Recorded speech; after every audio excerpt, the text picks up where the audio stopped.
दर्शक बंधु ओढ़णी सीरियल रे देखा पाइबे एक धमाकदार एपिसोड। आज ज्योति अंश आगे धरा पड़ जिबे। ज्योति अंश रूम रु प्रॉपर्टी पेपर आनिक आसुथिबा बेले अंश देखिदेबे।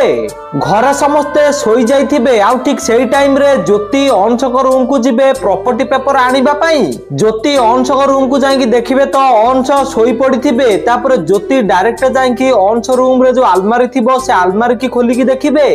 तापर ज्योति आलमारी देखिबे सेठी प्रॉपर्टी पेपर नथिबो। तापर ज्योति कहबे आलमारी रे तो प्रॉपर्टी पेपर नाही, ताले कोठी रखिचे अंश। ज्योति एमिति कहि कि अंश आडू को चाहिबे तो अंश जोडी सोइथिबो सेठी प्रॉपर्टी पेपर अंश रखिथिबो। तापर ज्योति जाई कि अंश पाखरु से प्रॉपर्टी पेपर आनी के आसुथिबे। हेले ठीक सेही टाइम रे अंशर निद भांगी जिवो आउ से ज्योतिर हाथ को धरि नबो। तो दर्शक बंधु आपण मानु कोन लागुची ज्योति किछि चाल करी कि अंश ठू बंची जिवे कि ना अंश ज्योति को धरि नबो? आपनका मतामत कोन आमको कमेंट माध्यम रे जणांतु। आ एई भली अपडेट सब सर्वप्रथमे जानिबा पय वीडियो गोटे लाइक करी चैनल को सब्सक्राइब कर दियंतु।